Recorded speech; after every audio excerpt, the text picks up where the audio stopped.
India is heating up and fast. Every year, our summers are breaking new records. Cities across the country are touching 45 to 50 degrees Celsius, and millions are turning to air conditioners just to survive the sweltering heat. But with this comfort comes a big cost to our electricity bills, to the power grid, and to the planet.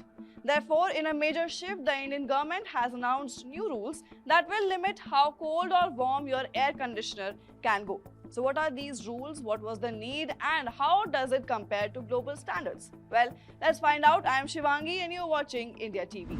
So what are the new AC rules? Well, Union Minister Manoj Lal Khattar recently announced that all air conditioners in India will soon be required to operate within a fixed temperature range between 20 degrees Celsius and 28 degrees Celsius.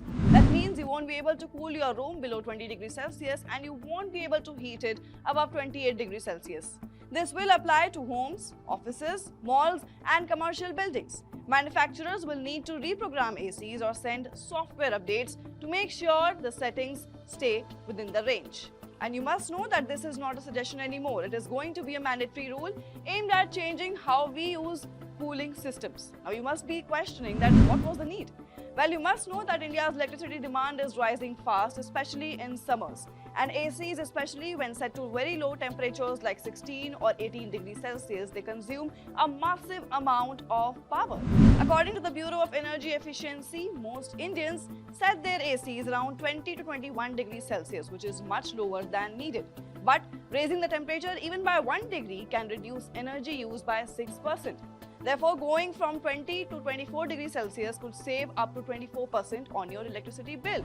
This rule isn't about discomfort. In fact, experts say that the ideal comfort zone is between 24 and 26 degrees Celsius, especially in India's humid climate. Therefore, government's decision can help us in using electricity more efficiently, save money, cut carbon emissions and reduce pressure on our overloaded power grid. Now, how does this compare globally? Well, you must know that India isn't alone in this effort. Countries around the world are also regulating AC use to fight climate change and energy waste. For example, Japan recommends 28 degrees Celsius for summer cooling in offices. Spain has laws that says public buildings can't go below 27 degrees Celsius. China mandates a minimum 26 degrees Celsius cooling in government offices. The US recommends 25.5 degrees Celsius, that is 78 degrees Fahrenheit, through its Energy Star program. Italy and Belgium also have strict public building temperature limits. But here's the big difference.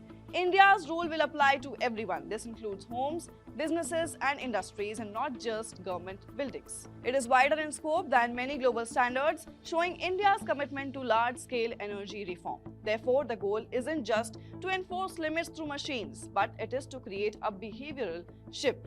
We often treat ACs like refrigerators, the colder the better, but overcooling wastes energy. It hurts the environment and is also not good for health. With this new AC rule, India is showing the world that it is possible to stay cool without burning out the planet. What are your views on this? Do comment and let us know. Till then, keep watching India TV.